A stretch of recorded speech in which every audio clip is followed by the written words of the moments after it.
Hello, I'm Eli Levine. I'm a economics major and I'm in the class of 2023.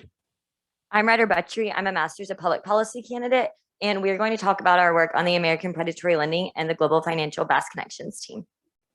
Before we begin, we want to put into perspective the impact of the 2008 financial crisis. Everyone remembers the crisis, but many don't realize that in addition to the billions of dollars banks lost on loans and securities, as well as the impact to the average consumer, over 6 million households actually experienced foreclosure through loss of their home. Now, a lot of the research and a lot of the narrative work that's been done on the financial crisis has focused on Wall Street and Washington.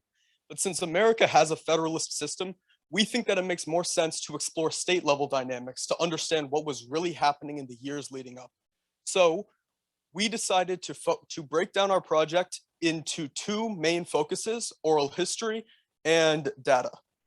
Now, our data methodology, we first went about selecting states that met specific criteria, namely regulatory stringency, geographic diversity, and data quality. Afterward, we collected, extracted, and structured the data. If you're interested in how we did that more technically, our booth is right over there and I can explain it afterward. Afterward, we then visualized the data that we extracted and structured. And with that and visualizations, we were able to separate the signal from the noise and create analysis. And as far as oral history, our outreach was based on our project goals as well. So we had two groups, policy and business, that reached out to primarily state level officials, civil servants, people in the private sector that were issuing and working with mortgages. And then once we had confirmed these interviewees, we did question formulation based on that specific individual's background. And then we had a standardized interview procedure that included allowing them to correct any factual error they may have made during the interview that made it into the transcript. So for our data findings, what we decided to focus on, since there are many data points that exist, we thought that it was most interesting to look at mortgage enforcement actions, which are notices of wrongdoing issued by state governments to individuals or company, letting them know what they are doing wrong, as well as what should be done about it. In some cases, it's cease and desist. In some cases, it's a fine. We realize that the story breaks down into three main categories: proaction, reaction, and no action. States like Massachusetts, the line in red, were very proactive in their regulatory scheme. They had pursued predatory lending legislation in the late 90s, and they were consistently on top of what could be occurring and regulated accordingly. As we can see, there are only two spikes in Massachusetts, both of which occurred after the crisis, and both of which, upon further investigation, had to do with a deeper regulatory scheme put in nationally.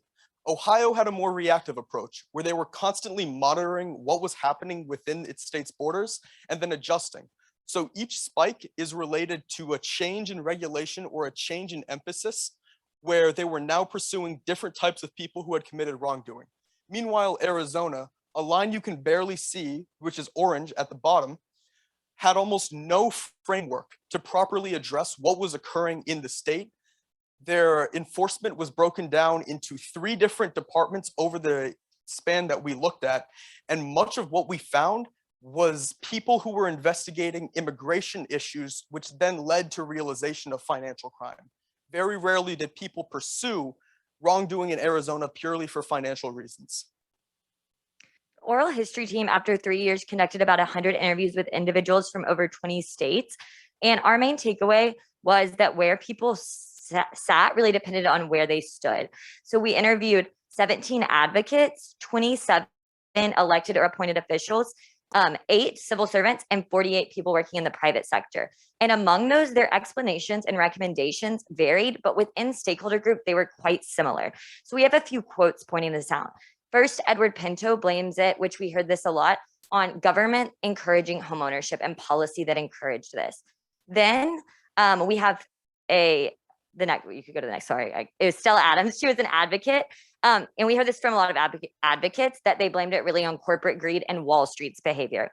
And then finally, we had a few people who blamed it on collective action of misaligned policy, misaligned incentives, and people turning a blind eye. So Faye Chapman actually talks about being pushed out in meetings when she tried to raise warnings. And then finally, we have a quote from Steve O'Connor, who said, when you read it, you think everyone did it like an Agatha Christie novel, but at the end of the day, it was a collective failure. And if you'd like to learn more, as Eli said, you can come to our booth, or you can also find us at predatorylending.duke.edu.